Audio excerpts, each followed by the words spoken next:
An old friend of mine has been emailing me about a strange secret website on the deep web. Sometimes I have a hard time believing that I've been using the internet and the deep web for over 20 years now. It's older than some of my colleagues. It's been more than half my life, and the internet still feels like something new to me. I take it for granted, like we all do, but at least I can remember what it was like when it didn't exist. Back then, you had to flip through a whole set of encyclopedias to get information. You could only find pictures of celebrities in magazines. Later on, downloading songs took forever, 30 minutes for one song, and full-length movies were almost impossible to find, since no one's hard drive could hold them. The first time I got online was so exciting. It was even more thrilling when I did it on my own, knowing that the entire world of information was at my fingertips. I could type anything into good old Lycos, and there it was. Back then, I was obsessed with naked celebrities and the paranormal. I was only 13. Cut me some slack. I was so into the paranormal, I even built a homepage on GeoCities for a website on the subject and linked it to the DarkNet web ring, where all the best, eerie sites were listed. Pages on spellbooks, goth culture, the occult, dark arts, and a few gross-out sites. That's how I met Angelica. Angelica ran a cool website on AngelFire, not GeoCities or Tripod. It had great animated GIFs, MIDI music, and frames. She really made the most of it. Her page was simple, yet creative and eye-catching. She was just like her page, imaginative and straightforward. The reason I'm bringing her up now is that she emailed me a few weeks ago, just asking how I've been doing. I thought that was pure Angelica. She ended the email with her ICQ number. That old school touch felt like a letter sealed with wax in the 90s. I replied with a quick update on my life since we last spoke, 18 years ago. Can you believe that? 18 years. She responded almost immediately, asking for more details.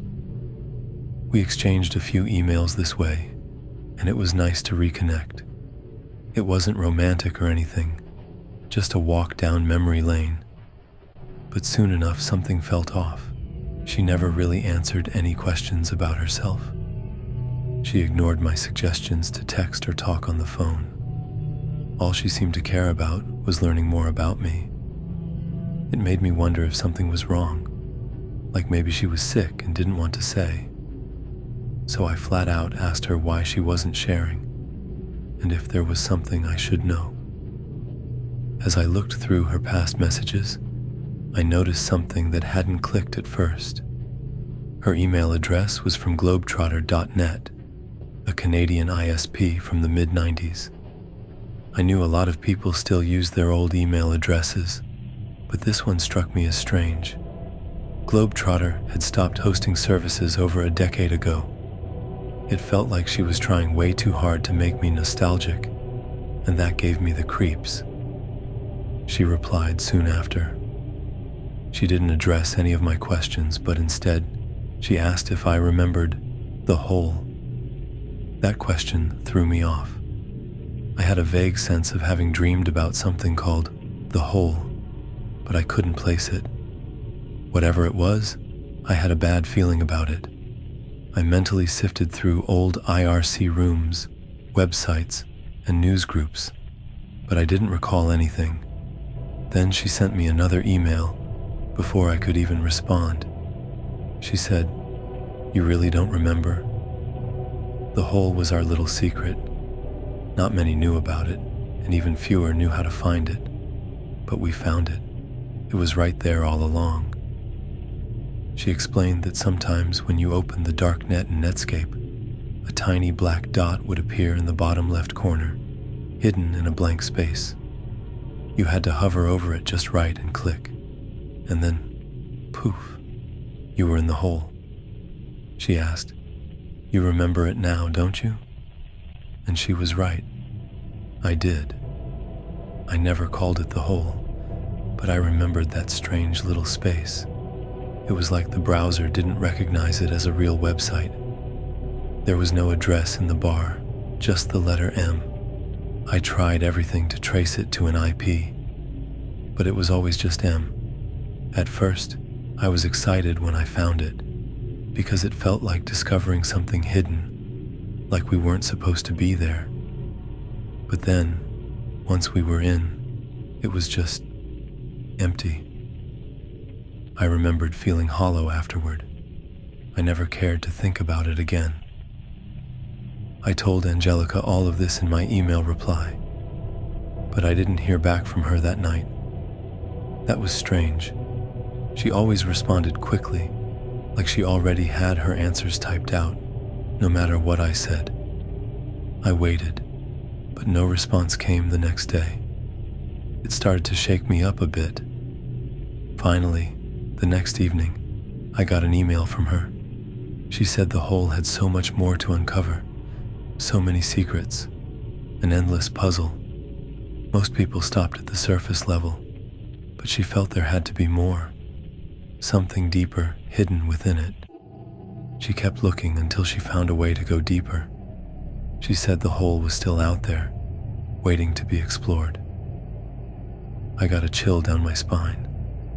At first, I tried to dismiss it as nerves. I was up for a promotion at work and stressed out, but something about the way she spoke was unsettling. Angelica was never a joker. She wasn't the type to prank anyone. She was serious, and I could feel that seriousness in her words. I didn't respond right away. I decided to dig into things, start checking her out. Something about it just wasn't adding up. I started with her email address. I found nothing on forums or websites. What really stood out was that Globetrotter had stopped offering services more than a decade ago. That email address didn't make sense. Why go to such lengths to create a fake email that mimicked the one she used in the 90s? It was no longer quaint. It was disturbing. I felt worried, for her and for myself. We hadn't talked in 18 years. Why was she reaching out to me now? And why talk about some obscure website we'd forgotten long ago? I kept digging. I searched using her name, ICQ number, and the state I thought she lived in. I couldn't find anything. No trace of her online after her Angel Fire page. Not a Facebook account. No MySpace. Nothing. It was like she had vanished off the grid after the 90s. I tried not to think about it too much, but it bothered me. A week passed without any emails. Then, out of nowhere, I got a new message from her. She wrote that she thought she was close to the center of the hole.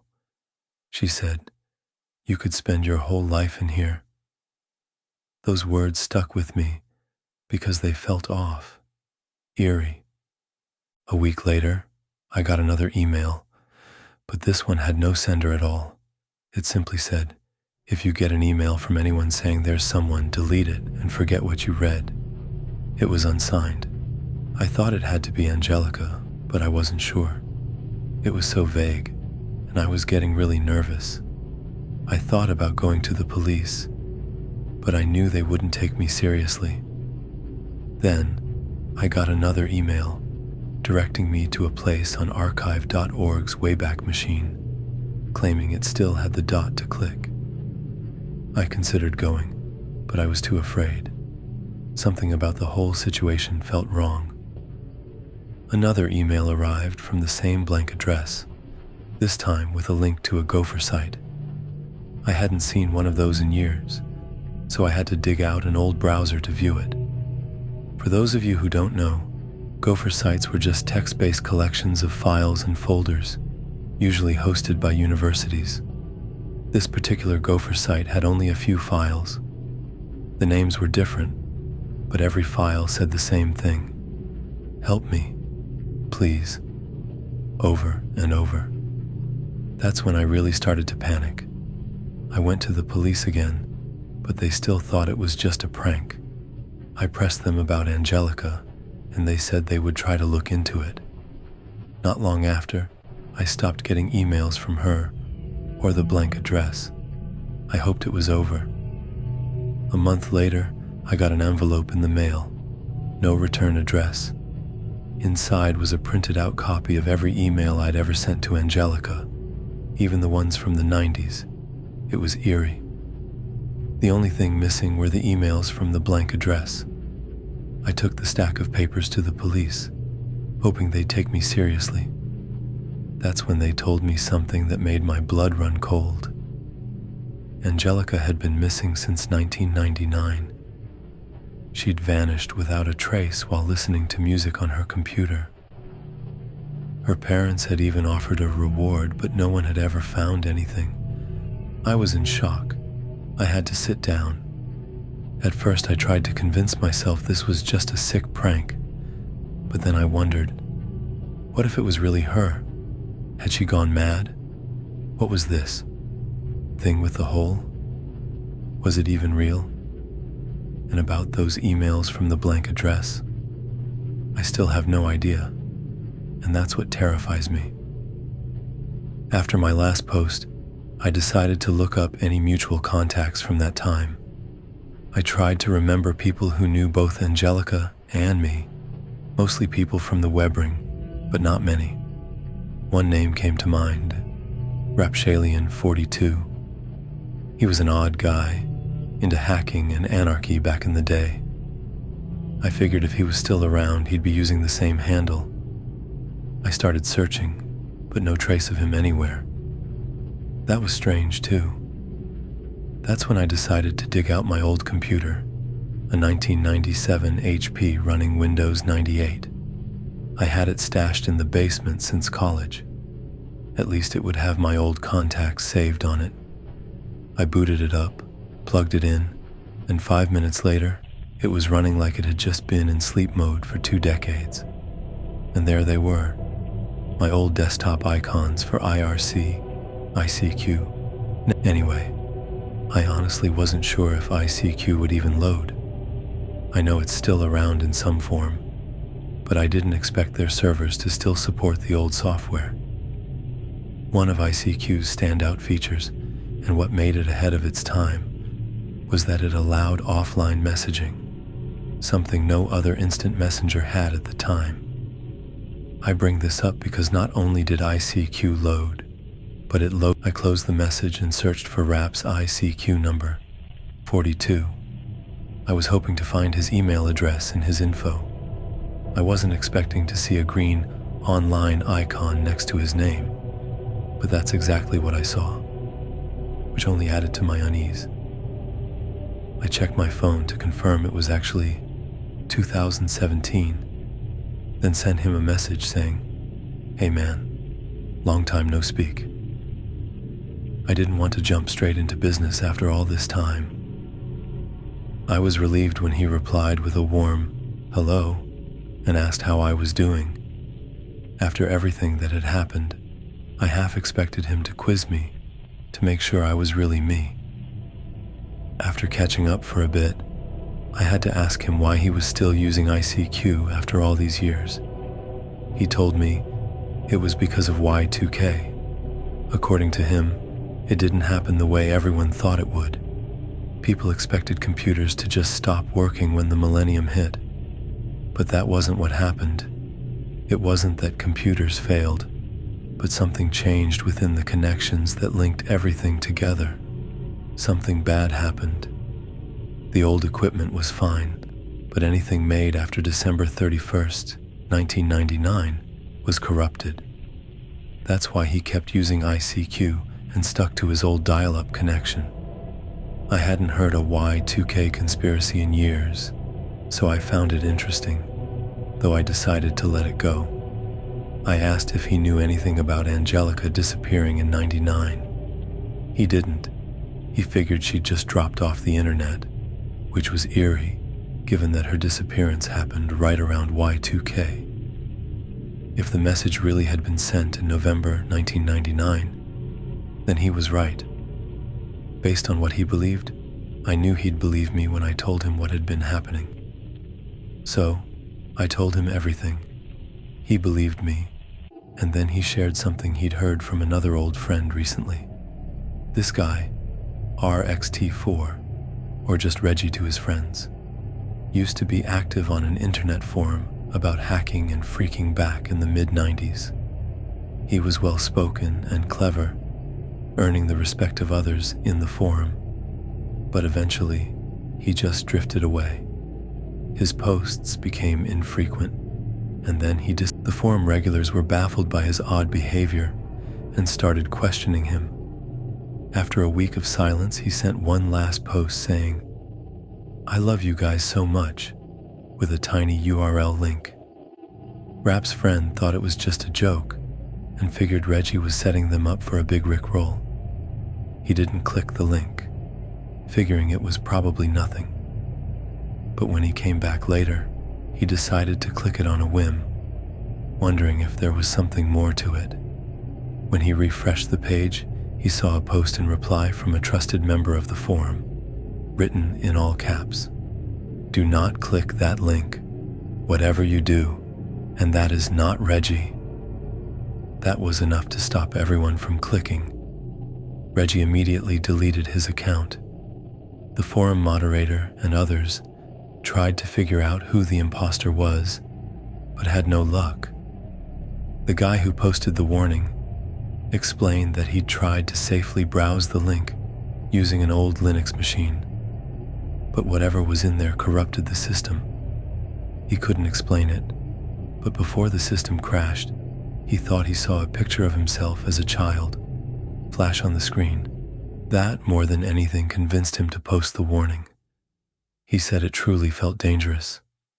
I agreed that it was strange for two eerie internet stories to cross my path like that, but I didn't see any connection. Rap went on to explain how all of this was part of what Y2K brought into the digital world. I told him to keep me updated if anything else came to mind, and that I'd stay in touch. He casually mentioned that he still checks my homepage and that I've been doing great work. That caught me off guard, because I don't even have a homepage. I asked him what he meant, and he said my old Fortune City homepage. He'd been following my updates all these years, even after we lost contact, and was impressed by how much it had grown. I was confused, as I hadn't updated that page since 1999, when I created a mirror of the Heaven's Gate website. Tasteless, I know. Besides, did Fortune City even exist anymore? He swore he had been reading updates on it all this time. I could tell he was getting frustrated, insisting he wasn't an idiot and that he knew what he had been seeing. He couldn't remember what the updates were about exactly, but he knew they were about the future, and he remembered being hooked. Rap went quiet for a few minutes before telling me he was looking at my homepage right now and could send me a screenshot.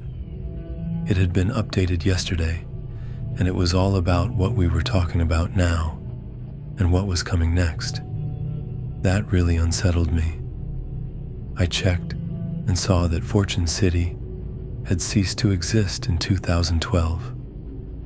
I told him it was impossible, but he sent me a link to a page that redirected to dotster.com. After that, he went offline. I sent him some offline messages with my contact info and to let me know if he was okay, but I haven't heard from him since. I really hope he's all right. I had to step away from the computer for a bit. I felt like I was being watched, and every little noise was freaking me out. After a sandwich and some tea, I went back, mostly to shut things down. But as I was closing everything, I noticed a folder on the desktop that stood out. For one, I never keep folders on my desktop, and two, I didn't remember creating this one at all. It was named Noah's Cape, which sounded like some low-budget Bible game, and I don't play those. But it wasn't a game. Inside the folder were all pictures and WAV files. My curiosity got the better of me, so I opened the pictures. They were all of me as a teenager, different days, all taken in my bedroom. In every photo, I was sitting at my computer, doing whatever. Most were taken from behind me, some from the side. But what was obvious was that I couldn't have taken these pictures. I didn't remember anyone being there to take them, and I didn't recall anyone ever even being in the room with me. It was unnerving. Who took these pictures and why? The WAV files were similar, just recordings of me, mumbling to myself, typing, moving around in my chair. Nothing of interest, nothing I would have recorded. Then one of the files played a voice I didn't recognize. It was a hollow, metallic, almost inhuman voice that whispered, "You coming?" I shut the computer down and left the house. I was so freaked out, I didn't want to be anywhere near that place. I drove around aimlessly for a while, trying to calm down, but I still couldn't make sense of any of it. Thankfully, nothing else happened after that, but I still don't know how to let go of this. I need to figure out what to do next. So, like I mentioned in my last update, I reached out to my friend Ben, who's a computer wizard at the University of G. It may not sound prestigious, but they poached him because he's that good. I gave him a rundown of what had been going on and asked him if he could track down that gopher site for me, see if there was anything to it. He said it wouldn't be a problem. The next day, he messaged me asking if it was some kind of joke. He'd never been irritated like that before, but he said when he traced the gopher site, he found out it was being hosted right there at the University of G, specifically in the IT department's offices. But here's the thing. The university never had a gopher site. Never did. Stranger still, the server was located in an abandoned sub-basement below the office. It hadn't been used in years, not since they had issues with ventilation and mold. Ben found the server hidden in a storage closet, surrounded by old computer equipment, and it had been running there, unnoticed, for years. When Ben accessed it, he found an old desktop computer with a phone next to it. There was a notepad with the words, "Make it stop," and "Abracadabra" written on it in the same handwriting. That was unsettling. The entire area was covered in thick dust, but the server was still running. Ben hooked up a monitor and keyboard to shut it down, and the irony was that the server had an auto shutdown date set for that very day. He said it gave him chills, and Ben doesn't scare easily. When he told his manager about what he'd found, his manager said there was only one person who could have set that up. A guy they used. Milky was never caught stealing anything, but equipment started disappearing during his shifts. When they fired him, he said the secret place had gotten into his head, and that sometimes he'd wake up in places he didn't recognize. Ben said he wouldn't look up the gopher site for me though. He was already spooked. But there was one last thing I should know. The server had a link through the phone line to an old webcam, which had been running non-stop since '97. Every few seconds, it updated an image. Ben sent me the photos. It was my house. But here's the kicker. I didn't live there back in '97. I bought this house 2 years ago, so I couldn't understand why there was a camera trained on it since 1997. I couldn't possibly be the target. I took the webcam details back to the police, and although they didn't really think a crime was happening, they still became curious, or at least one officer did. Since Angelica's disappearance suggested a potential crime, he threw himself into the investigation and uncovered something. He found Angelica and told me she was alive. Naturally, I was overjoyed. He said she had voluntarily run away and had decided not to stay in touch with her family. She refused to explain why, and, legally, he had to respect her privacy. But when he told her how he found her, she asked if she could speak with me. He gave me her phone number, and I called her. I was nervous since so much time had passed, but also excited to finally hear from her after fearing the worst. When she picked up, she immediately asked if it was me. I said yes and told her it was good to hear her voice again. Without any pleasantries, she said, "It wasn't me sending you those messages." I replied that I figured as much. Then she said, "I don't think you understand. I've never sent you any messages at all. I don't know you." I was shocked, worried, and angry. Part of me thought she was lying, but what if she was telling the truth? I tried to convince her she was mistaken. I explained I had found her through her Wiccan homepage on Angelfire and described the page to her.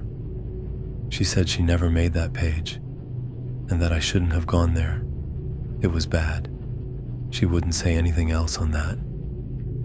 I told her everything I knew about her life, her interests, her hopes, her family. She confirmed it was all true, but insisted it wasn't her who shared it with me. That's why she wanted to talk to me, to tell me the truth. She then explained something strange. Occasionally, in the past, people would tell her they'd been talking to her online all night, but she knew she hadn't spoken to them. They described things she hadn't done, things she hadn't even been around for. Then, they'd either get weird or vanish. One time, she remembered doing her math homework when a random guy messaged her the solution to a problem. She was freaked out and asked how he knew the answer. He said he hadn't been spying on her, but when she didn't believe him, he sent her a screenshot of the message, sent the day before she even had the homework. The worst incident, though, happened when she messaged a close friend on ICQ. Her friend replied, "Who is this?" Thinking it was a joke, Angelica responded with something silly, but her friend then said, "I know you're not Angelica because she's sitting right here with me." Angelica knew her friend wasn't the type to joke around, so she was baffled. Her friend really believed Angelica was with her, even though Angelica wasn't. The friendship ended shortly after, and that was the first time she saw the homepage. She knew it was bad news. I asked her if she'd ever heard of the Hole. She went silent for so long, I thought we'd lost connection. Then she said, "I'm still here. I just never thought I'd hear that again." She told me about a guy who had harassed her when she was about 12 or 13 on IRC. He called himself Holy Moses. At first, he seemed kind and understanding, and at 12, that felt romantic. But something felt off. He was always online. No one knew anything about him, and he seemed to have no life outside IRC. Eventually, he started saying strange things like, "Do you remember the 3 men dressed as bees at the Halloween party?" She didn't know what he meant, but years later, at a college Halloween party, she saw 3 men dressed as bees, sitting silently in the corner. They weren't doing anything, just staring at the floor. When they turned another time, Holy Moses told her, "You can drink and smoke. You know you died in a car crash." It terrified her, and for a moment, she wondered if she was actually a ghost. When she told him to stop with the creepy comments, he said there was a place for special people like her, a place on the internet that was infinite in all directions. She said she remembered him saying everything she needed would be there.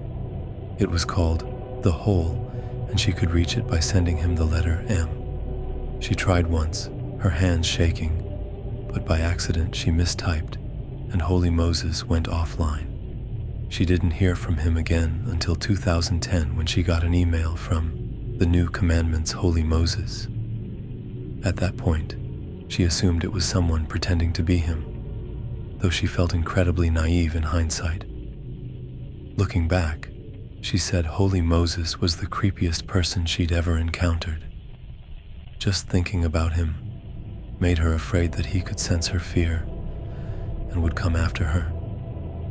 She said that was all she had for me, and didn't want to talk anymore. I thanked her for sharing and wished her well. I needed some time to process everything. After our conversation, I couldn't stop running it over in my head. What if the police had made a mistake? What if this was the wrong Angelica? But then, how did I know so much about her? The scariest part was the realization of how much effort had been put into deceiving me for all those years. A deception that stretched over innocent teenage chats. I wasn't special, just some guy, but the commitment and devotion behind it were insane. The one real lead I had now was this strange figure, Holy Moses. I decided to log back into IRC to see if I could track him down. Angelica had told me he was always on EFNet, so I logged on and started looking around. It had been a long time since I used IRC, and I barely remembered how it worked. A group of furries had introduced me to it years ago before I even knew what furries were. But it all started coming back to me. EFNet had so many channels, it would take forever to go through them all, so I focused on ones that might have been relevant to Angelica. I began asking around if anyone had heard of Holy Moses, but whenever I mentioned his name, the channels would fall into complete silence. People would either ignore me or leave the channel. I was about to give up when I got a private message from U47284. They told me I shouldn't be doing what I was doing. I asked why, and they said it didn't sit well with people, whatever that meant. They told me Holy Moses was just a bot that had been around forever, constantly idle and never logging off. I asked why people were so reluctant to talk about him, and they explained that Holy Moses was something no one understood. No one knew who created it or why it was there. It didn't interact with anyone, and its only activity was changing channels at random. The most bizarre part was that it had been around for decades, without anyone ever claiming ownership or even knowing what it was supposed to do. Some users believed it was a government supercomputer. Others thought it was a ghost, or even a bot left running after its creator had died, with its bills being paid from a mysterious source. But no one knew for sure. The only time Holy Moses had ever done something substantial was in 1999, when it joined a channel at 5 a.m. on December 31st and made a series of cryptic statements.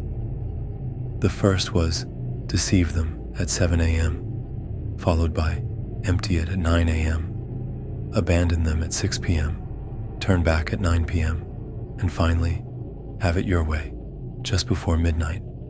Then, it went offline until January 5th. No one knew why it had done that, or what it meant.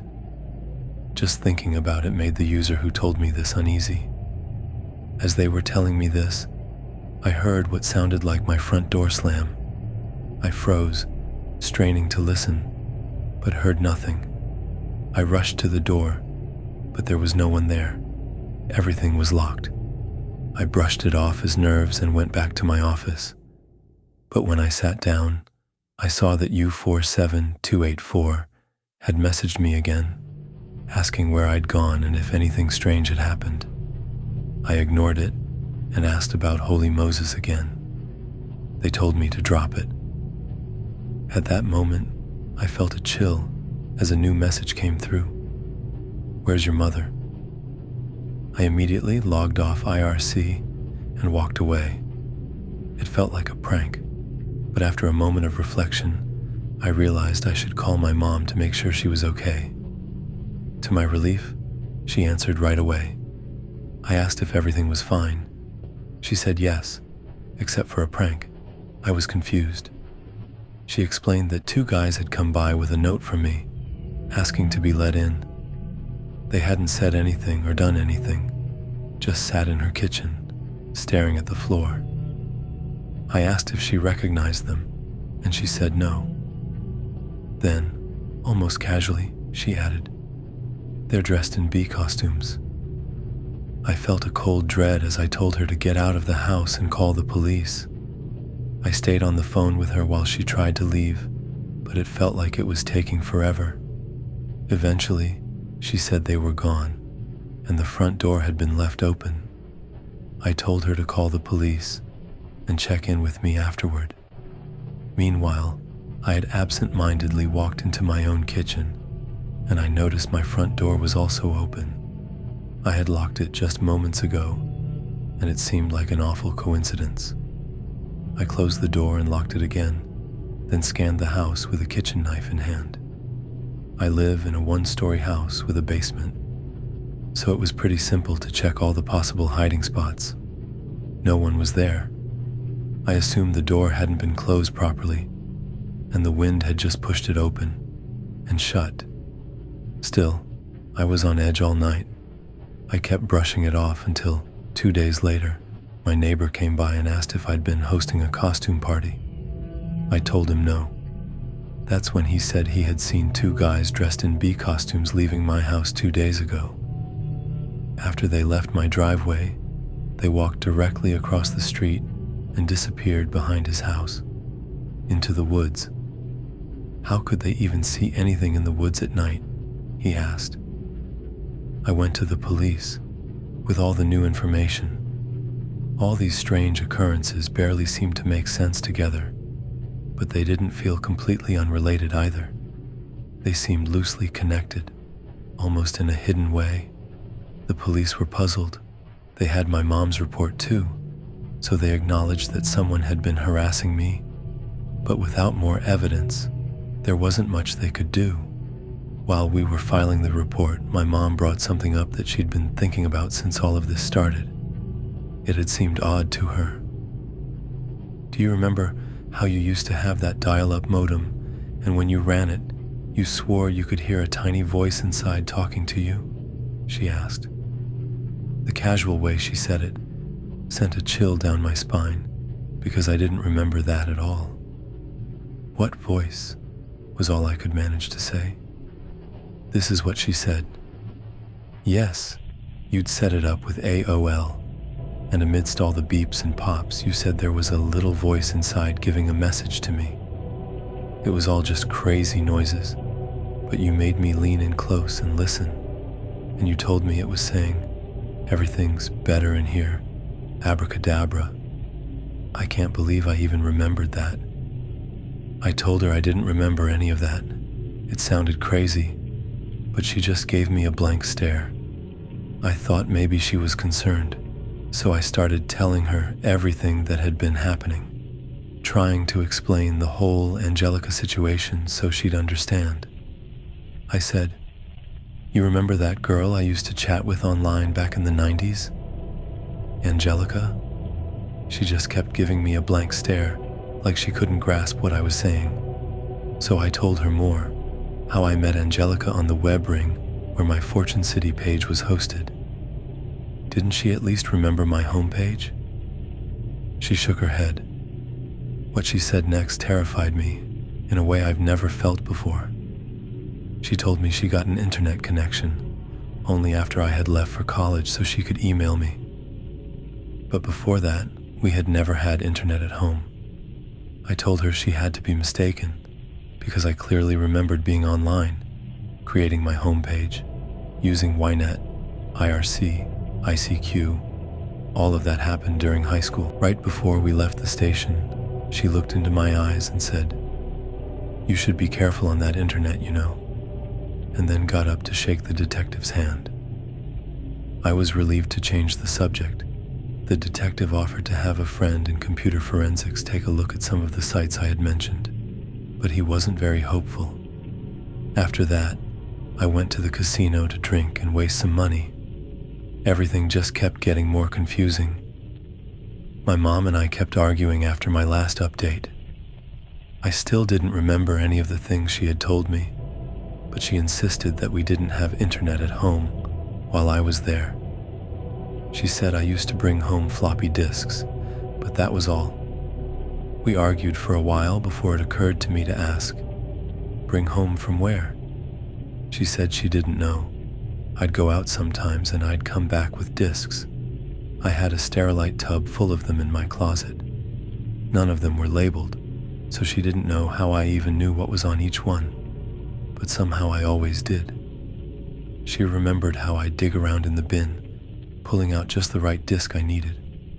Generally, she respected my privacy, but she said she'd seen me do it a few times. I didn't remember any floppy disks either. My mother was either losing it or I was losing my sanity. Neither possibility was comforting. My mom's always been a good person. Since my dad passed away a few years back, she's had a rough time, but she's always been caring and hates to see anyone upset. She could tell I was truly distressed, not just trying to prove a point, so she gave me a hug and told me I should ask Ricky. I hadn't thought of that. Ricky was an old buddy from high school.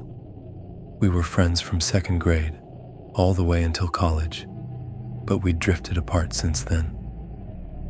We were still connected on Facebook, but we never talked. My mom said that when I'd go out to wherever it was, Ricky was usually with me. We'd walk all the way across the bridge into town to spend our weekends. I decided to take her advice and messaged Ricky on Facebook. He replied really quickly, which surprised me because I'd never seen any activity from him before. I asked if he was free for a call because I was nervous about having another online conversation about all this. Facebook showed he was typing for about 5 minutes before my phone rang. The number wasn't one I recognized, and I definitely hadn't given my number to Ricky, so I hesitated. While I was waiting, Ricky's status on Facebook kept changing to typing, again and again, so I picked up. The voice on the other end kind of sounded like Ricky, as much as I could remember, but it was like he was really far away, as if speaking through a battered CB radio. I don't know why, but it made me feel unsettled.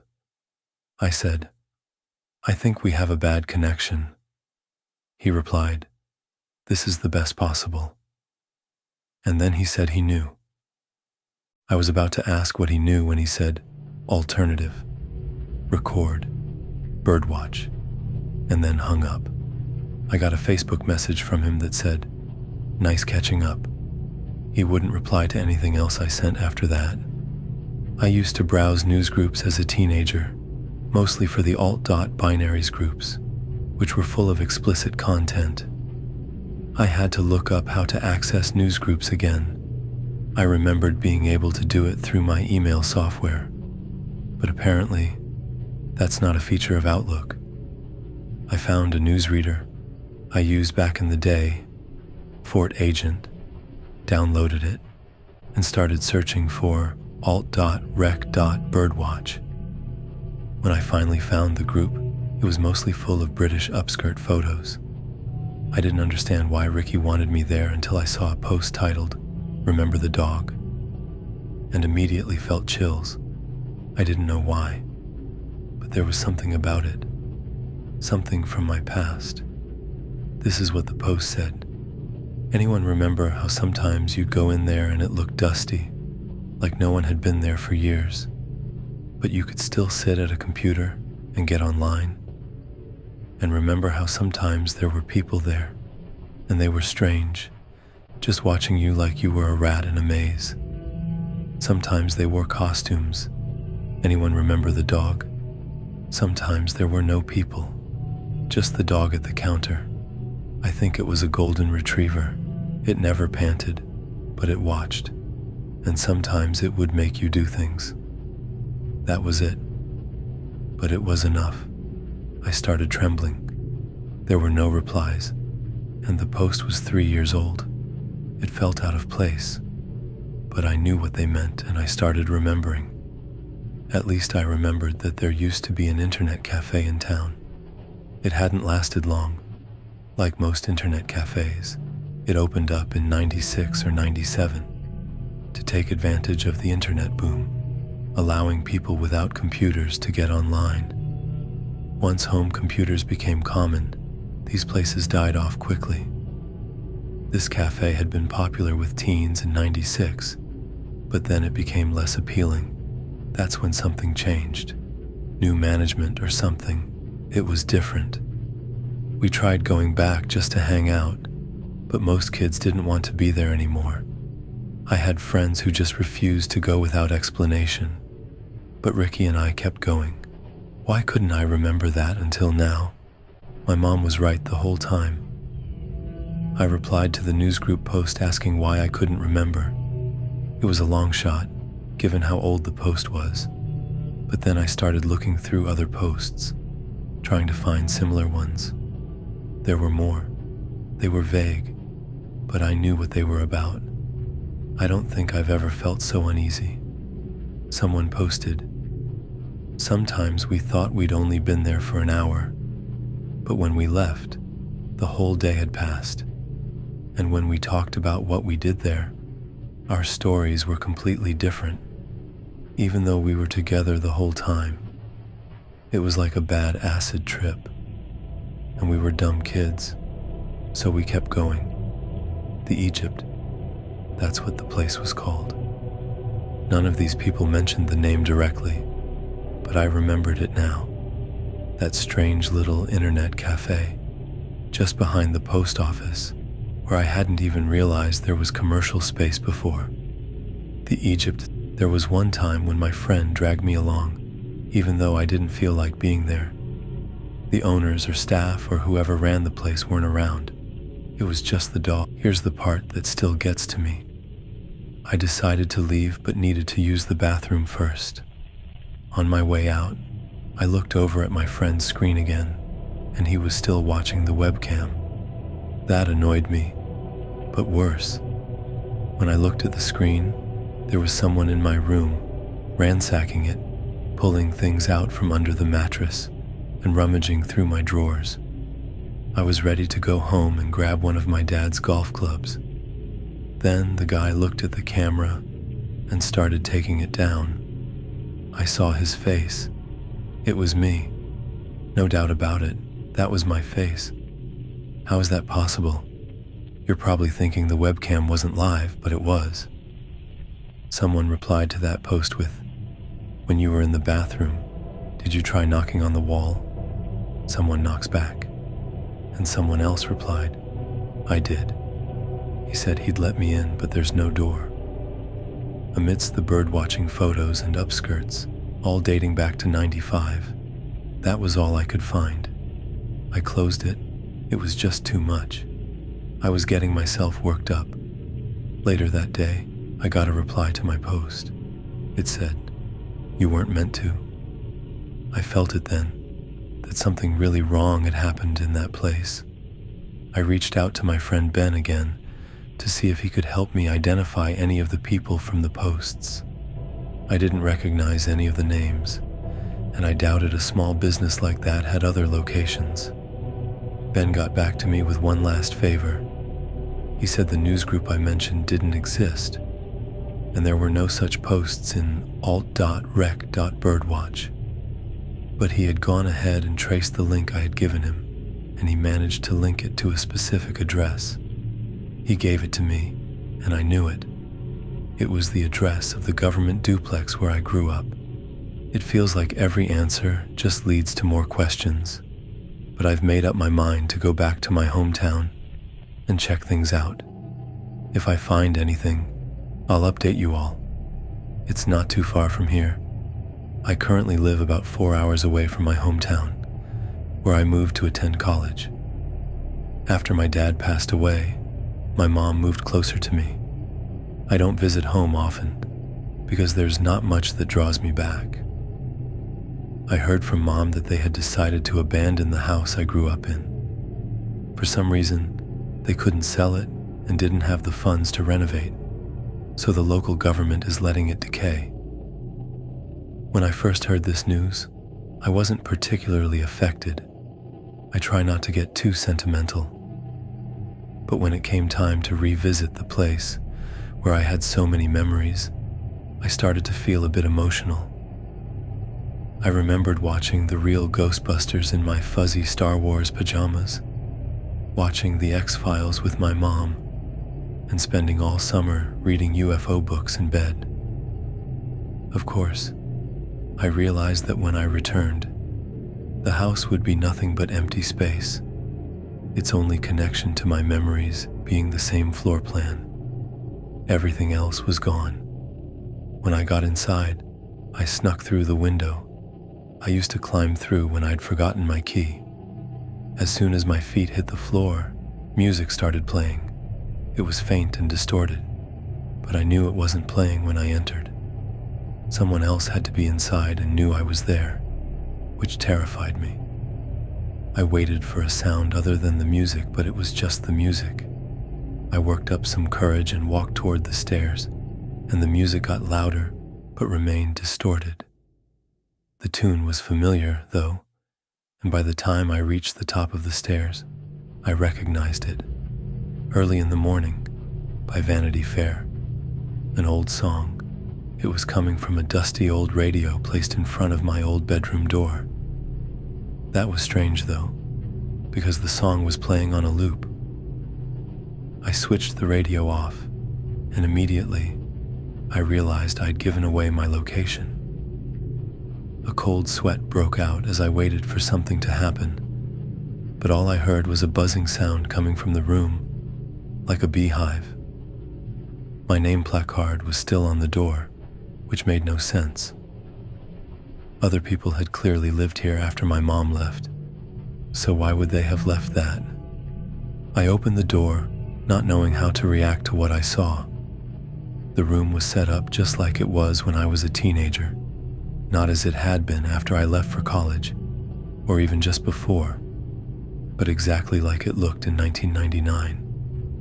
The Halloween lights around the desk, Fangoria posters on the walls, my old Mr. T pillow on the bed. Someone must have known my room intimately to recreate it like this. But why? Who could have done this? And why? There were some things that seemed off, though, in ways that seemed intentional. For instance, my Candyman poster said it starred Tiny Lighter instead of Tony Todd, and the walls were painted the same stucco color, but it was a few shades off. Little things like that were everywhere, and they troubled me more than the room's recreation. I found the source of the buzzing sound. It was coming from the computer. It was running. Maybe Ben had been right about the hole. I sat down and turned on the screen. Like the rest of the room, the desktop was exactly like it was in 1999. Every icon exactly where I remembered it. There was nothing unusual running, but it felt strange, like I had been transported back in time. That's when I noticed something odd. In the far corner of the screen, almost off it, was an icon titled Milk and Honey. I was sure I never had a file like that. I moved the mouse toward it, feeling a strange sense of fear. Before I could click it, the radio blasted Early in the Morning again. My heart nearly stopped. I looked around, expecting something to happen, but no one was there. I stood up to turn the radio off, but it was already off. I checked the batteries, and there were none. That's when I realized the music wasn't coming from the radio at all. I needed to leave. I've felt fear before, but this was different. This was dread. But I couldn't leave without knowing what Milk and Honey was. The screen loaded, connecting through a T-net connection, something I hadn't seen in a while. The connection worked, and after a few seconds, an ashy mountain filled the window. I waited, hoping for something to happen, but nothing did. I tried inputting some commands, wondering if the connection had died. But just then my phone rang. It was from a detective. The first thing he asked when I answered was, "Are you alone?" I found that strange, but I told him I was, though I wasn't completely sure. He asked where I was, and when I told him, he told me to leave the house, slowly, calmly, and drive back to him. He had never sounded like that before. Something was seriously wrong. I asked him what was going on, and he said he had a gut feeling about something, so he checked back with Angelica to make sure everything was okay. Everything was not okay. He told me that the woman I had been in contact with, Angelica, was not who she said she was. No one knew who she really was. The home she was in wasn't hers. Apparently, it was just a rental between tenants. When they checked, they found nothing but a script detailing what she was supposed to say to me. I couldn't speak. Everything I thought I knew about Angelica was a lie. But then it got worse. He said he contacted her family again and asked more questions. They had every message I'd ever sent her printed out. Pictures of me, a map of my hometown, and a doll. He asked if I knew about any pictures where I was clearly sleeping. I couldn't speak. He took my silence as a no, and he was right. There was more, but he said I had to get back to him now. I thanked him and started to leave when I noticed something else on the TNet screen. A question, "Are you alone?" The exact same question the detective had just asked me. That alone was enough to scare me. I typed, "I don't know." Then, slowly, letters began appearing on the screen. I took a picture and typed it out. "This message is a warning. Turn SMI to be dilation after 2K brow. This day I shoot it all down. Get it. Save yourself." It repeated 3 times before the connection ended. I tried again, but it wouldn't connect anymore. I didn't know what to do. It didn't feel right to break the computer, so I just unplugged it. I got up to leave, ready to follow the detective's instructions. I would have been okay, but then I saw something I'll never forget. Dark strands of hair were flowing out from under the bed. I froze and stared, making sure I wasn't imagining it. As my eyes adjusted, I realized I wasn't just looking at hair. I was looking into someone's eye. For half a minute we stared at each other, and then, just as I realized what I was seeing, I screamed and ran, leaping several steps at a time, out the front door. I promised myself I would never go back to that house again. I still don't know who it was, and I don't want to find out. Knowing I was being watched that whole time still haunts me. One more thing before I finish this update. I went to the building where the Egypt used to be before I left town. It had been turned into a pub, and since there were people there, I felt comfortable going in. I got a drink and asked the owner how long the pub had been there. He said he bought it at an auction as a foreclosure. The previous owners had just abandoned everything, and when he moved in, the computers were still running. He thought they'd been stealing electricity from the post office. When I told him I used to come there for the internet, he looked at me and asked, "Is that you?" I didn't know how to respond, but I said it was. Then he told me there was a box left behind with a note asking him to give it to me. He said it was junk, just old floppy disks, but he found it intriguing, like a message in a bottle, so he kept it.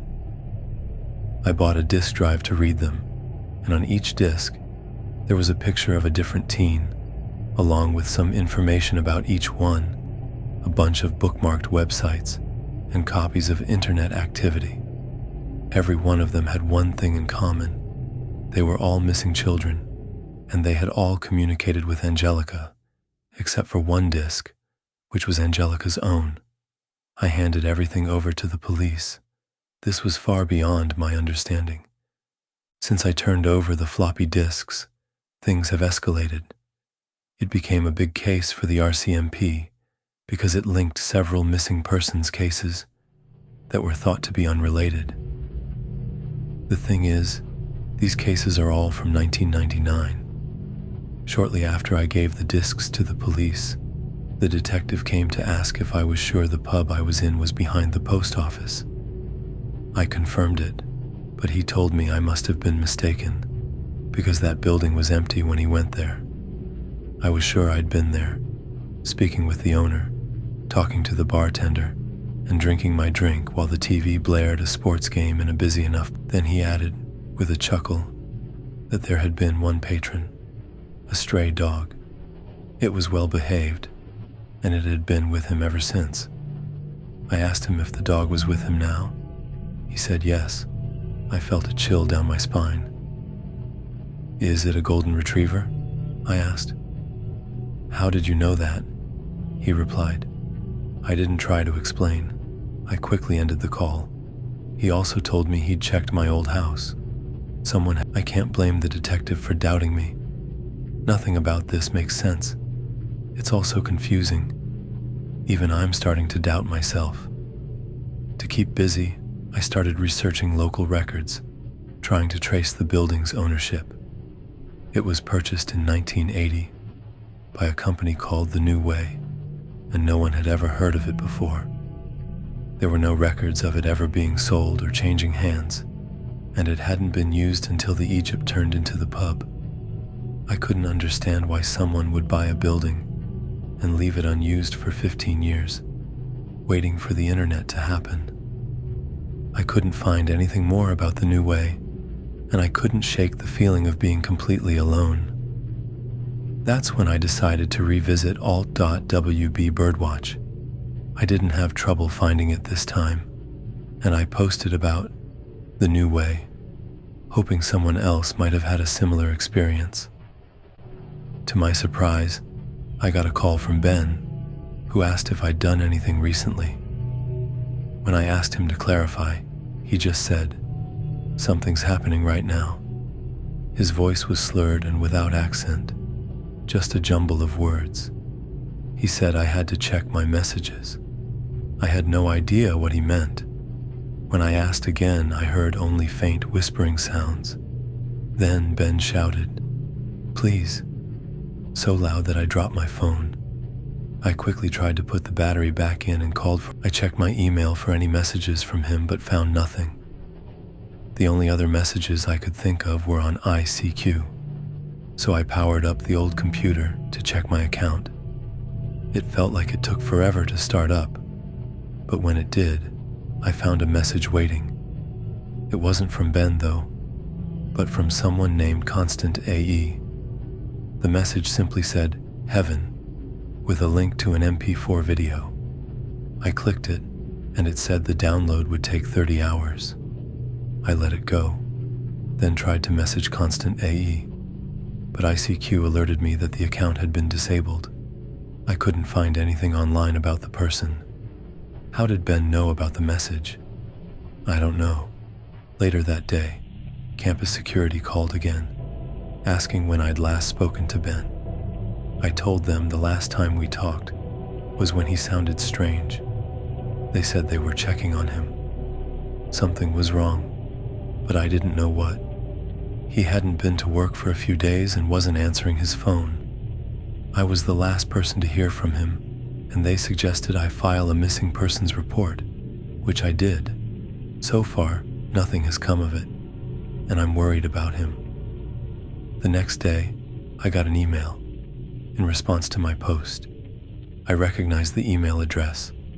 It was from the same person who'd posted about the dog. She told me I needed to call her urgently and gave me a toll-free number, along with a string of numbers and letters. 42 BMT.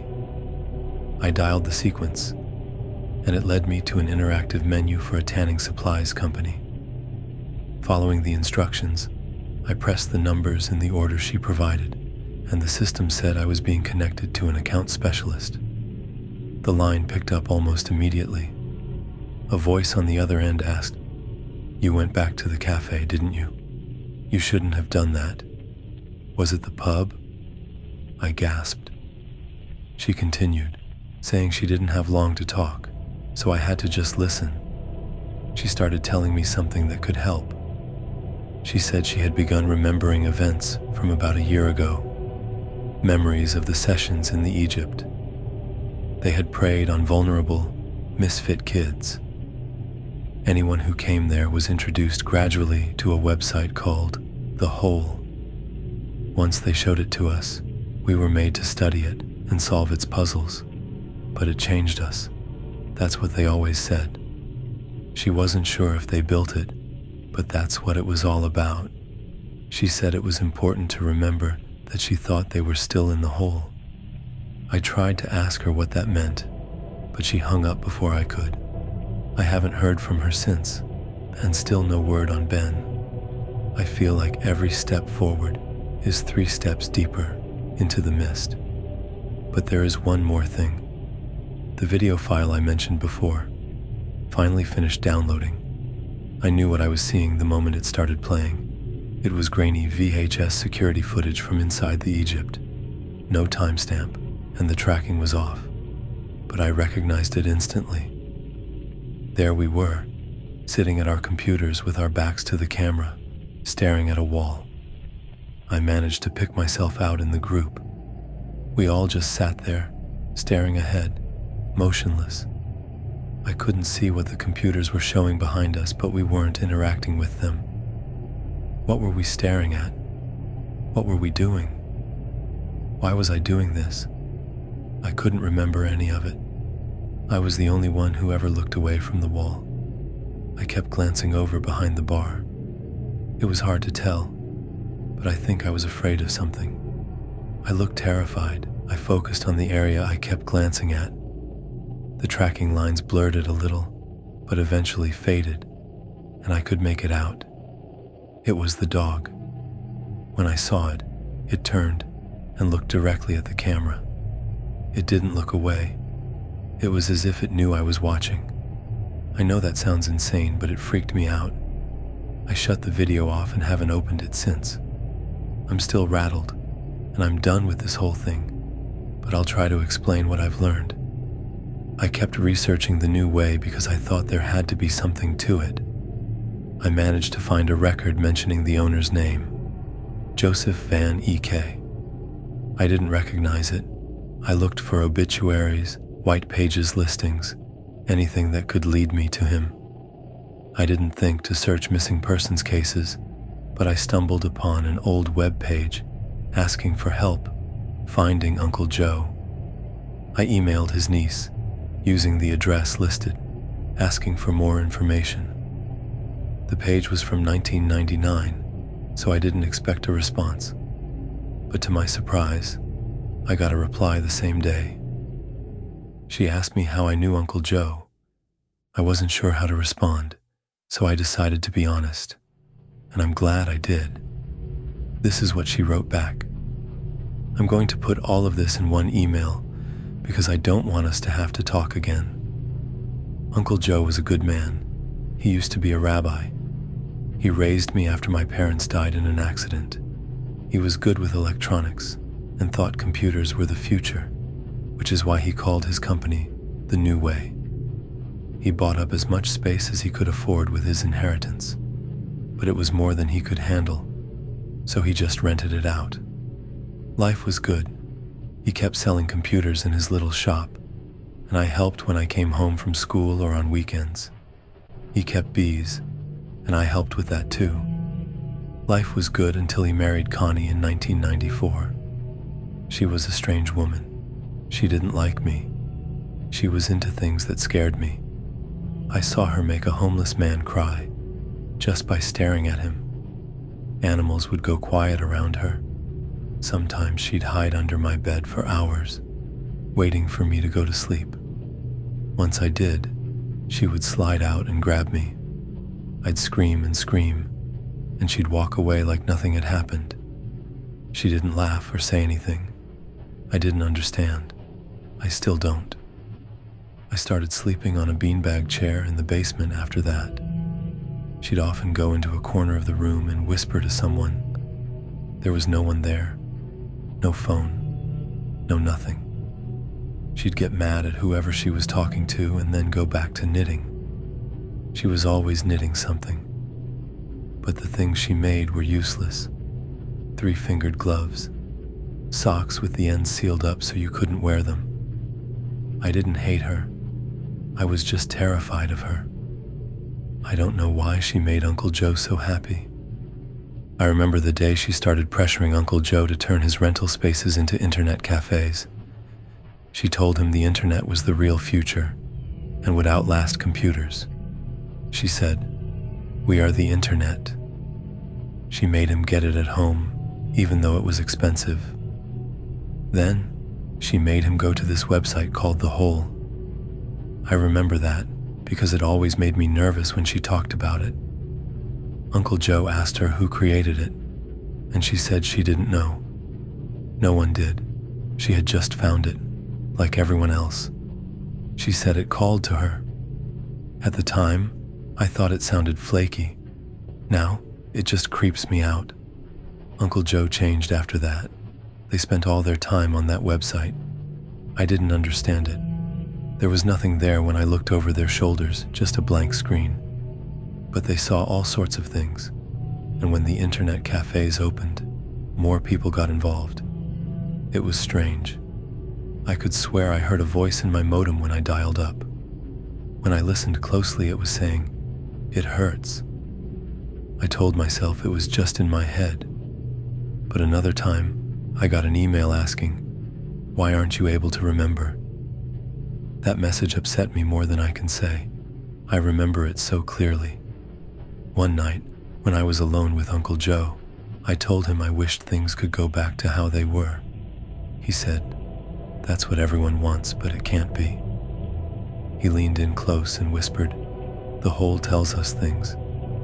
He told me that human beings were set to become obsolete and would need to upgrade for the new era. He said that Y2K, if you remember that, wasn't going to affect computers. It was going to affect people. The Hole showed him how people could put their souls on the internet and be upgraded. Everyone else would just decay into beasts over generations. Beasts that kill, eat, and watch TV. I didn't dare tell Uncle Joe that he was crazy. I couldn't hurt his feelings, but I knew something bad was going to happen.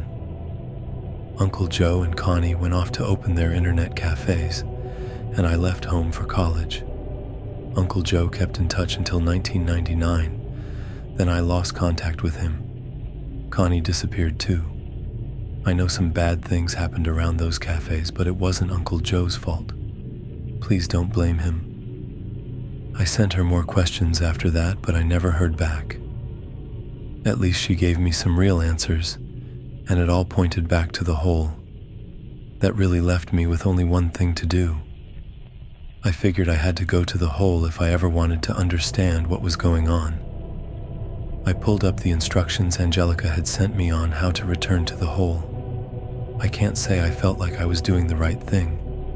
In fact, it felt wrong, like something really terrible was just beyond my reach in my memories. I knew it was there, but I couldn't see it. So when my phone rang, I welcomed the distraction. It was my neighbor. He told me the man in the bee costume was back.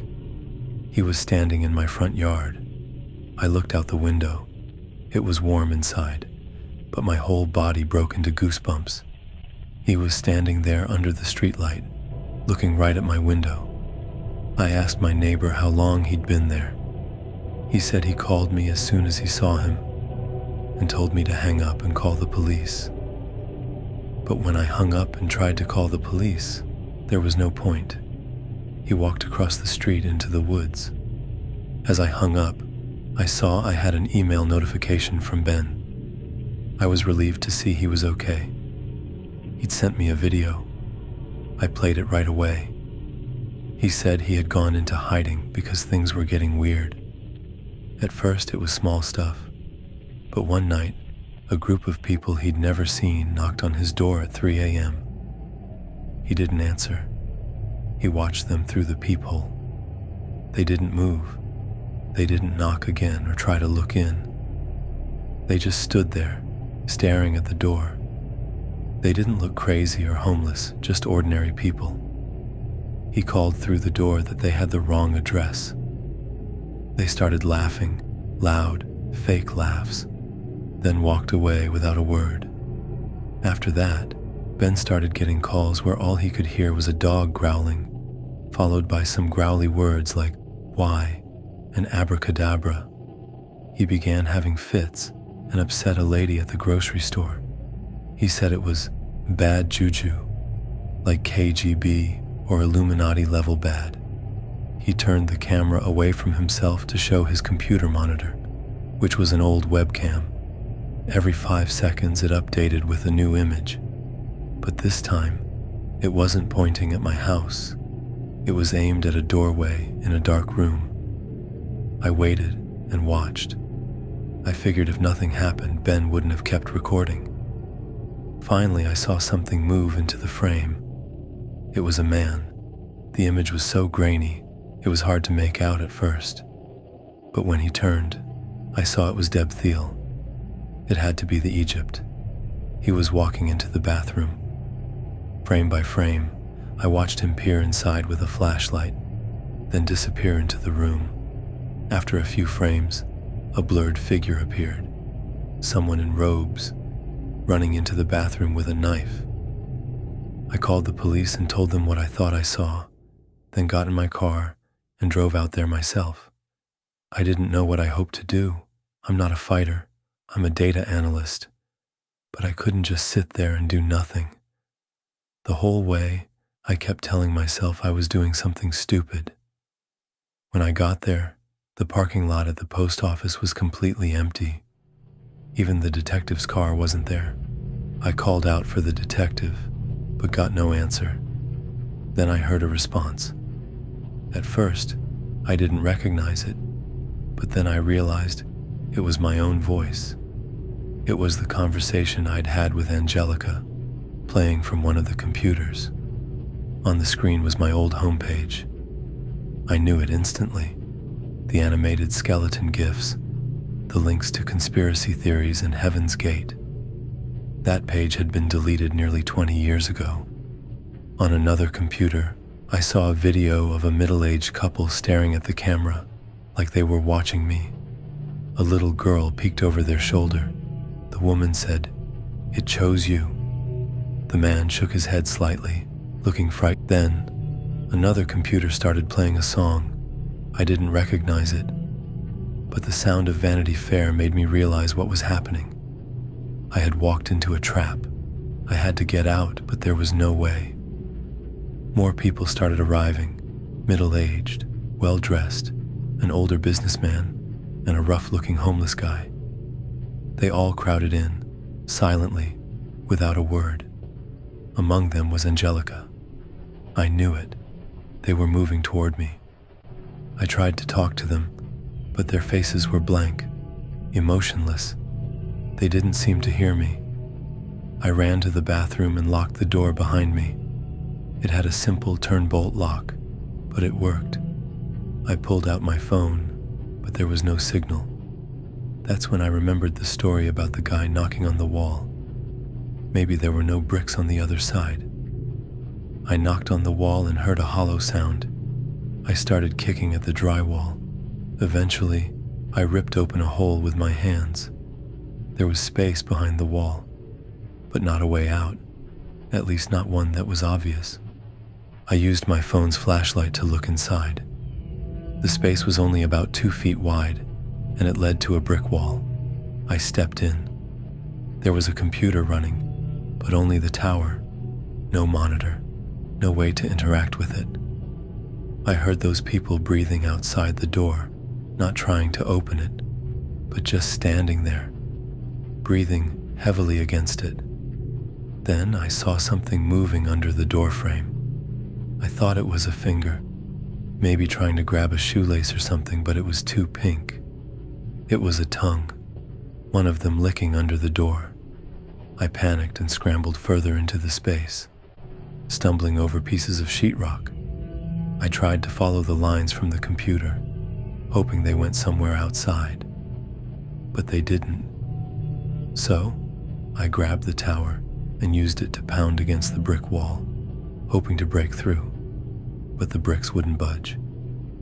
The computer was in pieces.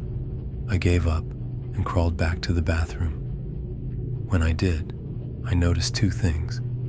First, above the hole I had made, the word "hole" had been painted. Second, what I'd been stumbling over wasn't sheetrock. It was Bones. I hurried out and locked myself in the bathroom stall. I stayed there for what felt like hours. I didn't come out until Detero showed up. He said there was no one outside when he arrived, and all the computers were gone. When he took me outside, he told me he hadn't been there all day and had no idea what dog I was talking about. But the bones were real, and he said we had a lot to discuss in the coming weeks. He told me to quit meddling. I agreed. I'm done. The B guys, Moses, Angelica, they can do whatever they want. I'm done. Oh, and if anyone's interested, I did look up the song I heard. It was Come Tomorrow. I think it really is over now. There were, of course, many loose ends after my last update. Too many, I think. But I believe I've put most of them together now. Or at least I'll try. I can't say I'm right about everything, but I think I'm close. First, here's what happened after the incident at the Egypt. I went home to unwind and take my mind off things with some Seinfeld episodes on DVR. It was the one where George discovers a doll that resembles his mother.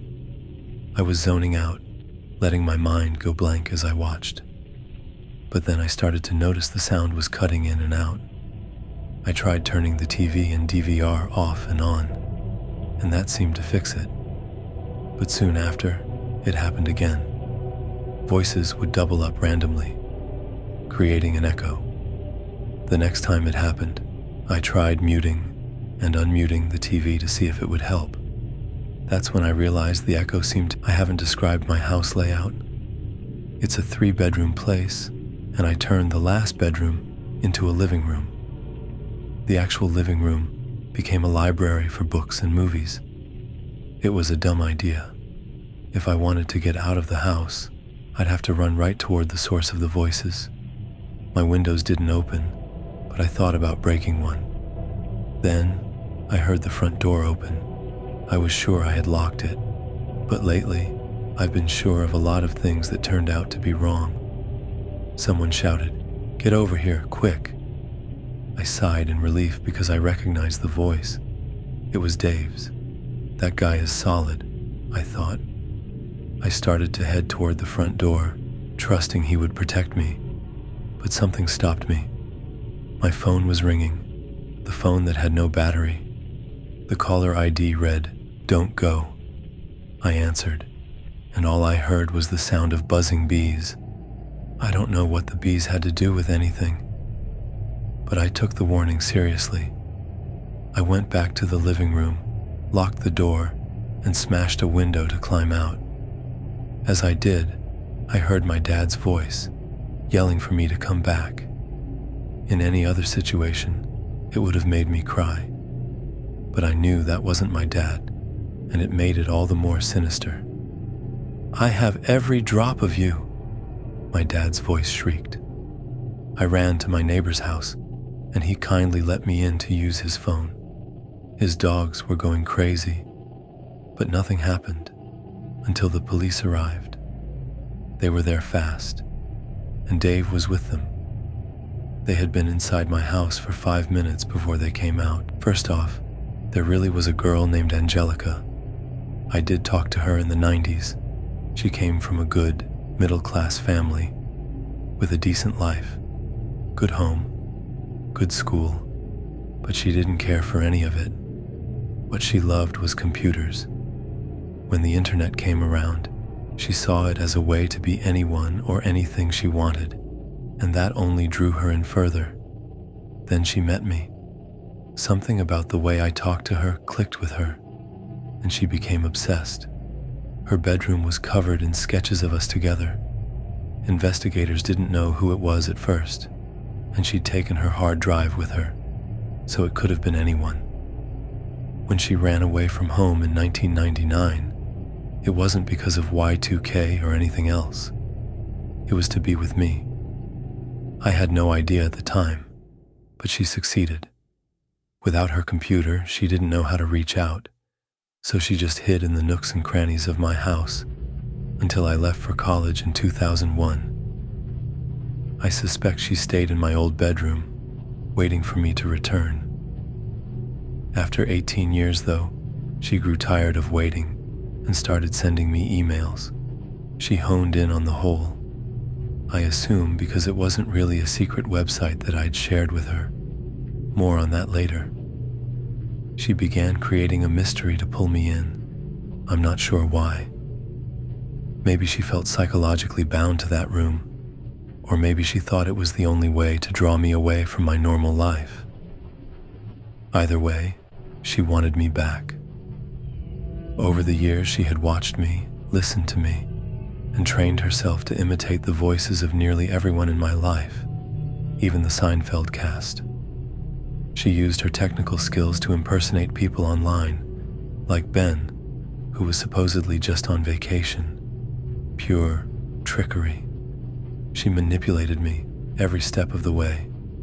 I don't know if I ever threw her off, but the end game was me returning to my old room, the way it used to be, with the dial-up modem, the old tower, the VCR, and a PlayStation 1 hooked up.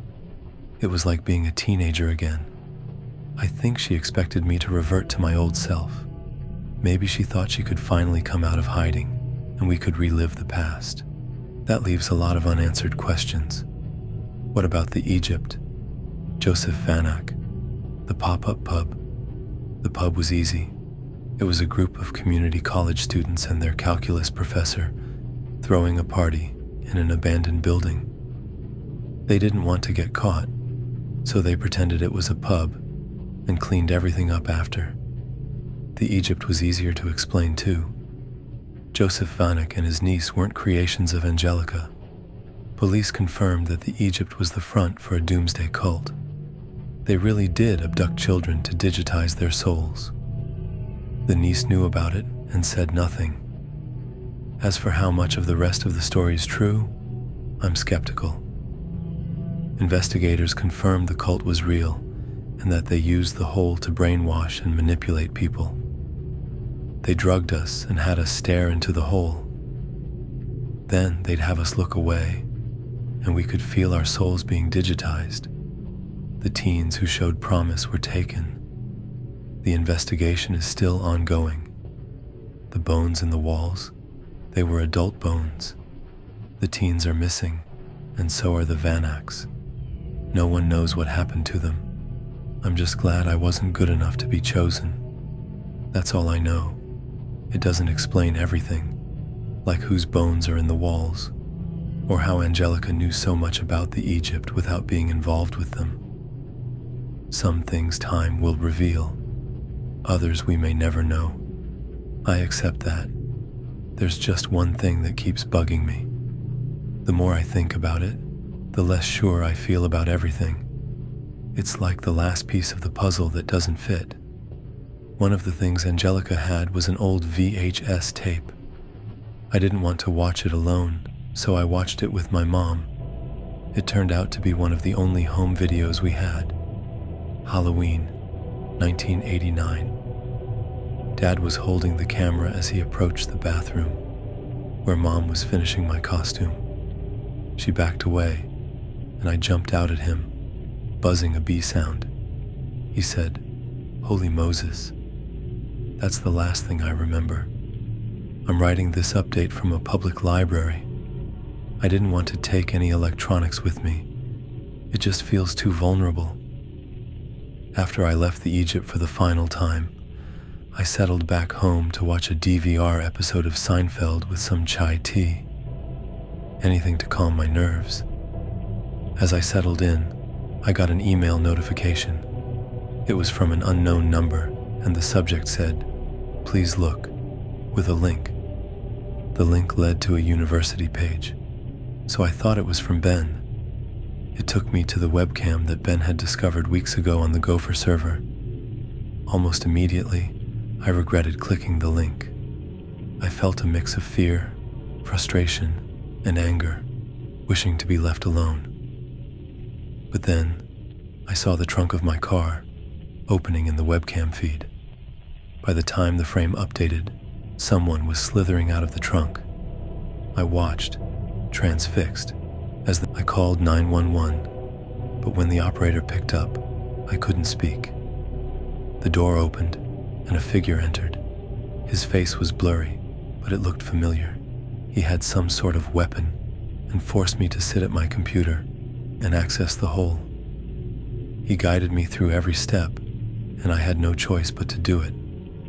After all those years, there it was again, the same blank page that seemed to do nothing, but I could feel it, like fingers pressing into my mind. It was like I was still in my office, but the man was gone, and so was everything else. I was still on the phone with 911, trying to tell the operator the man was gone, but my words didn't come out right. The operator asked, "You ever heard of Ben?" I recognized the voice. It was Ben's, but I wasn't in my house anymore. He wasn't alone. There was a man with him I didn't recognize. Ben assured me I was in a motel in my hometown and introduced his associate as Milky. They said I was in serious danger. Milky spoke next, his voice slurred. He apologized for it and then explained his story. Two men dressed in business suits sat on his couch. At first, he thought it could be a mob hit, but then he remembered this was Canada. What mob? He turned on the lights, but they didn't react. They looked like ordinary businessmen, their eyes fixed on the floor. He told them to leave, or he would call the police. Without saying a word, they stood up and left. As they exited, one of them said, "You asked us to come and sit here." He never saw them again. Another time, he called his brother in Vancouver to wish him a happy birthday. They had a nice chat, and after hanging up, he carried on with his day.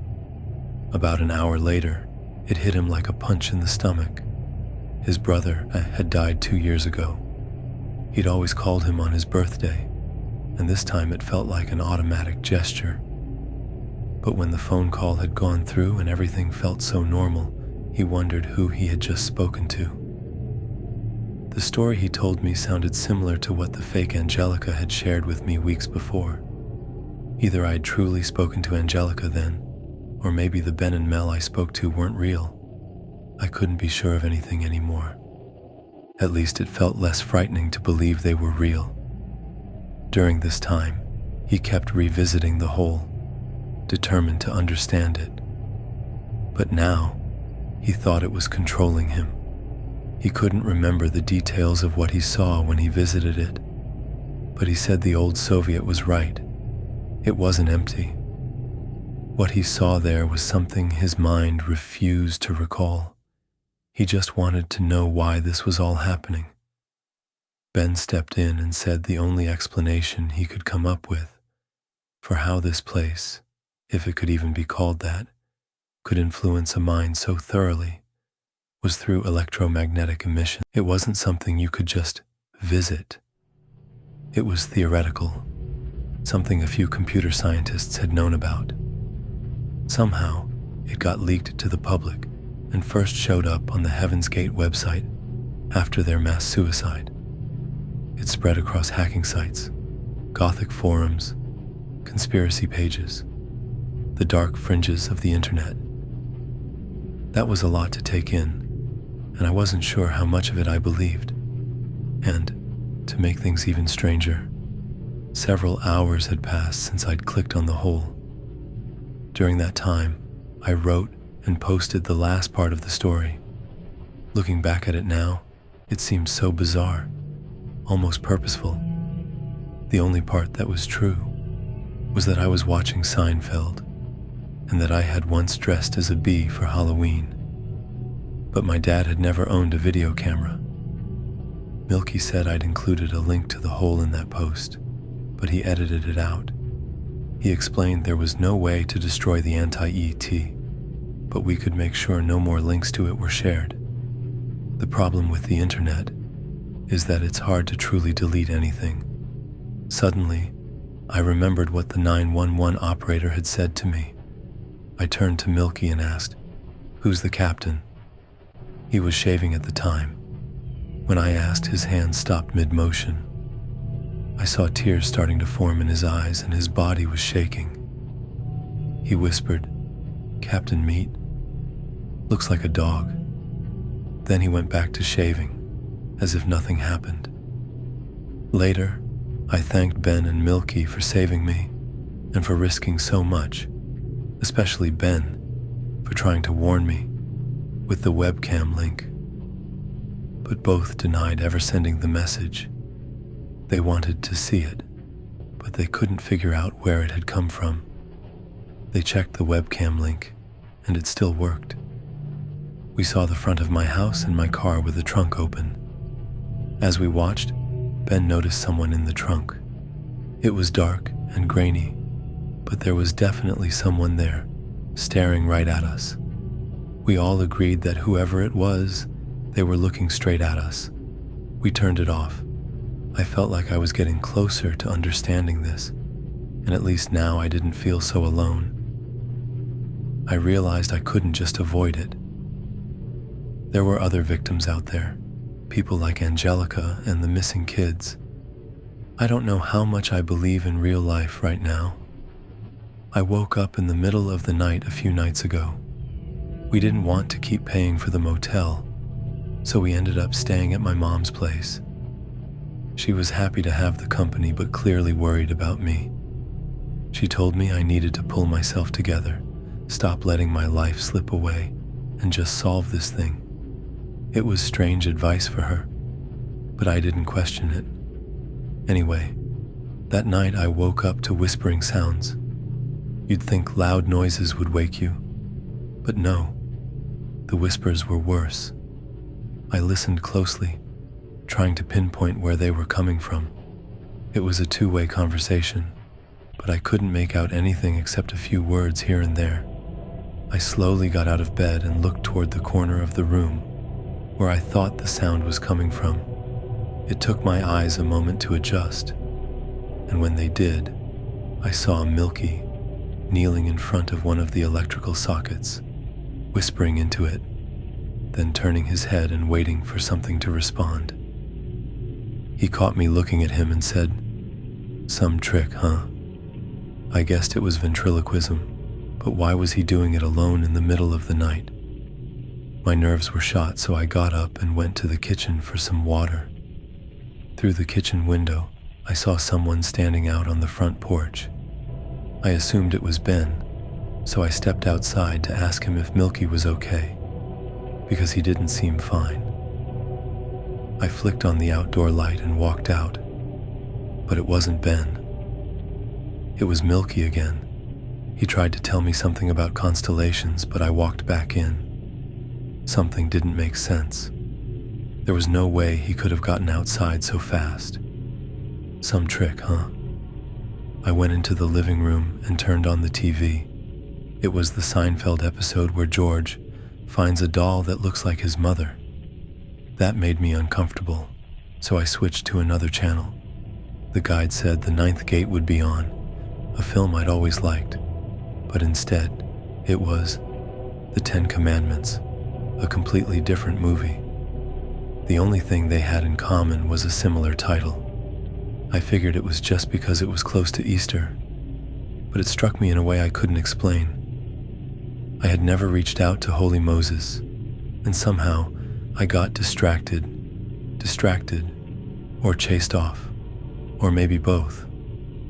Everything felt more connected now, but the connections didn't add up. In fact, it all seemed to make less sense the more I thought about it. I started up Mom's old computer. It still ran Windows XP, the same one Dad used to use. Mom didn't like change. I downloaded my ARC, connected to EFNet, and finally found him, Holy Moses. He was the only one in the chat room besides me. Before I could message him, an email notification popped up on the screen. It was from Detective Raoul. I opened it, and it was about the skeletal remains found in Egypt. It included dental records that matched my own. I froze. The detective's note said, "I don't know who this man is, but he's not your son." That made no sense. I knew who I was. I knew my mother. But as I thought about it, I wondered, could I really be dead? Was I an imposter? Maybe that was why I had memory lapses. Then, right when I was about to message Holy Moses, something happened. I checked IRC again and sent a message asking, "Who are you?" No response. But then a message from U47284 appeared. "Do you know where your mother is?" I ignored it and sent another message to Holy Moses. "Do you know what's going on?" Again, no answer. U47284 messaged again. "Are you sure she's okay?" I then recalled Angelica's story. I sent Holy Moses one last message. M. Immediately, a file started downloading.